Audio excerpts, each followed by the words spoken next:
రాజీవ్, రాజీవ్, రాజీవ్, నీకు వినిపిస్తుందని నాకు తెలుసు. నువ్వు నాతో మాట్లాడకపోతే నువ్వు తిరిగి చూసేంత వరకు నేను ఇలాగే పిలుస్తూ ఉంటాను. ఏంటి వార్నింగ్లు ఇస్తున్నావా? అయ్యో, ఎంత మాట అన్నావు రాజీవ్. నేను నీకు వార్నింగ్ ఇచ్చేంత దాన్నా? నీకు సర్ప్రైజ్ చూపించాలని అలా పిలిచానంతే. లైఫ్లో ఇప్పటి వరకు ఇచ్చిన సర్ప్రైజులు చాలు. ఇంక నీ సర్ప్రైజులు తట్టుకునే ఓపిక తీరిక నాకు లేవు. Please don't disturb me. వెళ్ళు. సరే అయితే నేను కూడా నీకు సర్ప్రైజ్ చూపించకుండా ఇక్కడి నుంచి వెళ్ళను. సరే, ఆ సర్ప్రైజ్ ఏదో తొందరగా చూపించి వెళ్ళు. థ్యాంక్స్. ముందు నువ్వు కళ్ళు మూసుకో, తర్వాత చూపిస్తాను. ఏంటి తమాషాగా ఉందా? కళ్ళు మూసుకోవడం ఏంటి? నువ్వు చెప్పిన అడ్డమైనవన్నీ చేయడానికి నేను ఇక్కడ లేను. నీ ఇష్టానికి ఆర్డర్ వేయకు, నా రియాక్షన్ కూడా మారుతుంది. Mind it. అదేం కుదరదు. నేను చెప్పినట్టు చేస్తేనే నేను తొందరగా వెళ్ళిపోతాను, లేదంటే వెళ్ళను.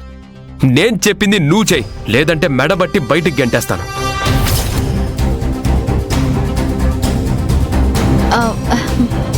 నువ్వు నా మాట వింటావని నేనెందుకు అనుకుంటాను చెప్పు? నా మాట వింటావో లేదో అని ఊరికే ట్రయల్ వేశాను.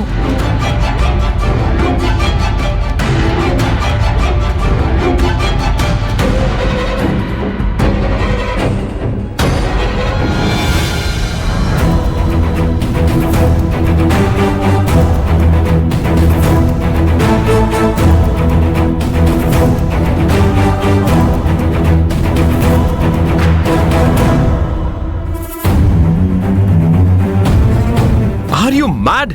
ఏంటి నాన్సెన్స్? నా పేరుని టాటూ వేయించుకున్నావేంటి? ఇది నాన్ సెన్స్ అని నేను అనుకోవడం లేదు. ఇది నా హక్కు. హక్కు గిక్కు అన్నావంటే బాగుండదు చెప్తున్నాను. ముందు ఆ టాటూని రిమూవ్ చేసేయ్. సారీ, అదేం కుదరదు రాజీవ్. నా పర్మిషన్ లేకుండా నా పేరు ఎలా వేయించుకుంటావు? కొంచెం కూడా మేనస్ లేదా నీకు? ఇలాంటి పిచ్చి పిచ్చి చేష్టలు చేసావంటే ఏం చేస్తానో నాకే తెలీదు. ముందు ఆ టాటూని రిమూవ్ చేసేయ్. రాజీవ్, నేనేం నీకు పరాయిదాన్ని కాదు. నీ చేత 2 ముళ్ళ తాళి వేయించుకున్న దాన్ని. నీ చేత నా మెళ్ళో 2 ముళ్ళు వేసినందుకైనా భార్యగా నాకు కొన్ని రైట్స్ వచ్చుంటాయి కదా. అందుకే నీ పేరు నేను చచ్చిపోయేంత వరకు నాతోనే ఉండాలని ఈ టాటూ వేయించుకున్నాను. నీ చేతి మీద ఆ పేరు చూస్తుంటే నాకు కంపరంగా అనిపిస్తుంది. నన్ను డిస్టర్బ్ చేయాలనే నువ్వు డిసైడ్ అయ్యావు. నీ లిమిట్స్ క్రాస్ చేసి బిహేవ్ చేస్తానంటే మాత్రం నేను టాలరేట్ చేయలేను శ్రావ్య. Mind it. ఎందుకు రాజీవ్ అంత హార్ష్గా మాట్లాడుతున్నావు? 1 కాదు 2 కాదు 3 సార్లు నాకు పీటల మీద నీ చేత్తో అవమానం జరిగింది. పెళ్లి మండపంలో నువ్వు నా మెడలో కట్టాల్సిన తాళి ఆ జ్యోతి మెడలో కట్టి నా ఆశలన్నీ ఆవిరి చేశావు. రెండోసారి నా మెడలో 2 ముళ్ళు వేసి నా స్థాయి ఏంటో గుర్తు చేశావు నువ్వు.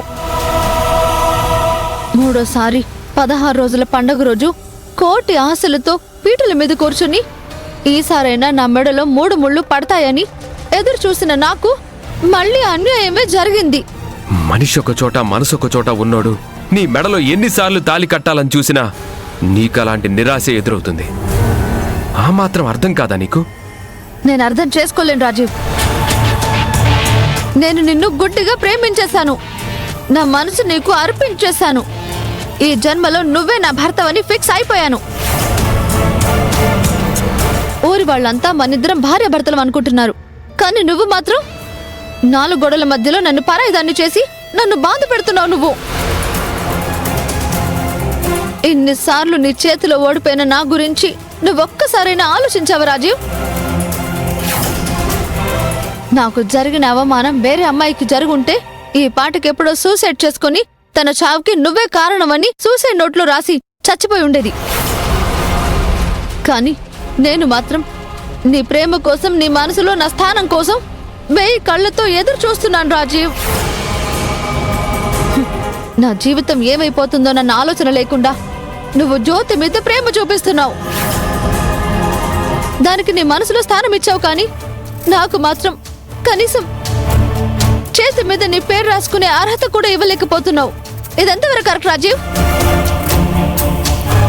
కమాన్ Rajiv, speak out. Stop it and get out శ్రావ్య.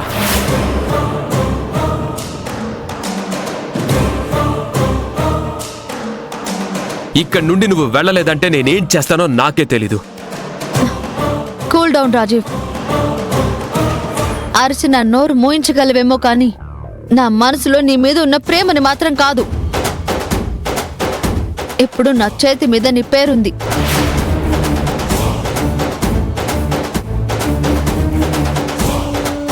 అలాగే ఇంకొన్ని రోజులకి నీ మనసులో నాకు ప్లేస్ ఉంటుందని ఆశిస్తూ వెళ్ళిపోతున్నాను.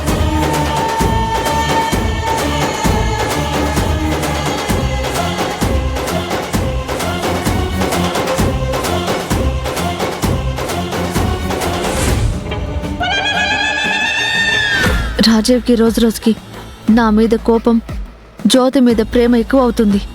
ఎలాగైనా సరే తెల్లారేసరికి జ్యోతి పీడ విరగడ చేస్తే కానీ నాకు మనశ్శాంతి ఉండదు. శ్రావ్య, శ్రావ్య, అత్తయ్య. ఏం ఆలోచిస్తున్నావు? ఏం లేదు అత్తయ్య. ఏ జ్యోతి! ఏంటి అత్తయ్య గారు? రాజీవ్ని పిలు. సరే అత్తయ్య గారు. ఎందుకు అత్తయ్య? వాడు రాని చెప్తా. మా ఇద్దరిని ఒకటి చేయడానికి అత్తయ్య మళ్ళీ ఏదో ప్లాన్ చేసినట్టుంది. అది మంచిదే. ఈ రాత్రికి జ్యోతి అంటే రాజీవ్కి విరక్తి పుట్టేటట్టు నేను చేస్తాను కాబట్టి రేపటి నుంచి రాజీవ్ నాకు అనుకూలంగా ఉంటాడు. నాకు మంచి రోజులు రాబోతున్నాయన్నమాట. ఏంటమ్మా పిలిచావంట? రేపు వినాయక చవితి కదా. అవును. తెల్లవారుజామునే లేచి అందరూ రెడీ అవ్వాలి.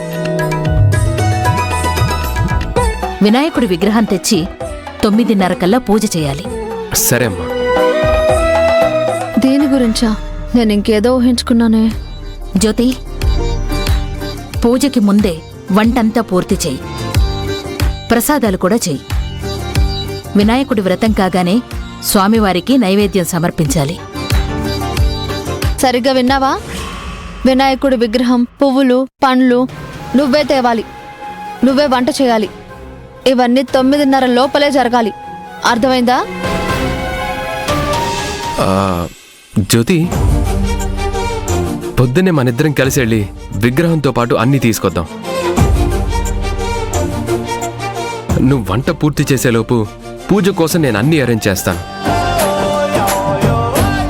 ఈ రాత్రి అనుకున్నట్టు అన్నీ జరిగితే రేపు మీరిద్దరూ జంటగా బయటకు వెళ్ళే అవకాశమే ఉండదు. బయటికి వెళ్ళి పూలు, పండ్లు, కొబ్బరికాయలు మాత్రమే తీసుకొద్దాం బాబు.